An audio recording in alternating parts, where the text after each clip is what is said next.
is Saima Dil and you're watching my channel Saima Official Friends। आप सबको मेरे channel पर वेलकम। उम्मीद करते हैं आप सब खैरियत से होंगे। फ्रेंड्स, जैसे कि आप सबको पता है साइमा ऑफिशियल में चल रही संस्कृत की रेगुलर क्लासेस। तो जैसे हमने पिछली वीडियो में स्टेप बाय स्टेप सीखा था, तो आज हमने लास्ट वीडियो में सीखा था यकूब के बारे में और गायत्री के बारे में कि कैसे उसने हुमायूं का 10वां हिस्सा खुदावंद के लिए मुकर्रर किया गया।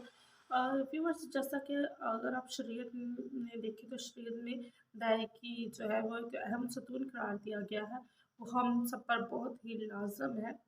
तो आज हम उस टॉपिक को वहीं पे स्टॉप करके हम routine wise step by step जैसे कि सीख रहे हैं। आज हम यकूब से नेक्स्ट सीखेंगे कि यकूब है कौन और उसका नाम क्यों तब्दील किया गया खुदा ने। जो लोग मेरे चैनल पर न्यू है तो सबसे पहले मेरे चैनल को सब्सक्राइब करें और वीडियो को लाइक और शेयर ज़रूर करिएगा।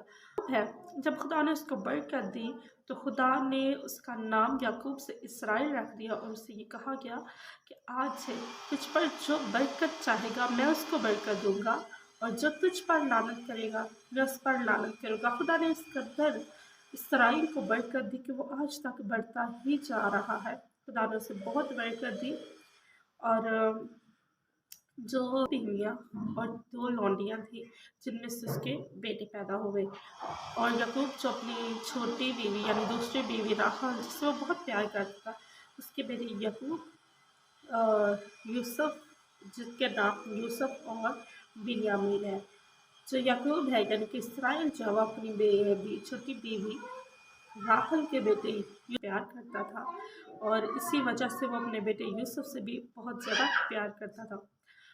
और जो यूसुफ का दूसरा भाई है, जब उसकी पैदाइश हुई तो उस वक़्त राहल इस दुनिया से और जब जो यूसुफ का दूसरा भाई पैदा हुआ बिन्यामीन, तो यूसुफ जो है वो नबी यकूब का बहुत ही प्यारा और लाडला बेटा था। इस प्यार की वजह से उसके भाई जो है यूसुफ के भाई उससे हसद करते थे कि बाप हमारी निस्बत यूसुफ से ज़्यादा प्यार क्यों करता है। उस हसद की वजह से उन्होंने अपने भाई को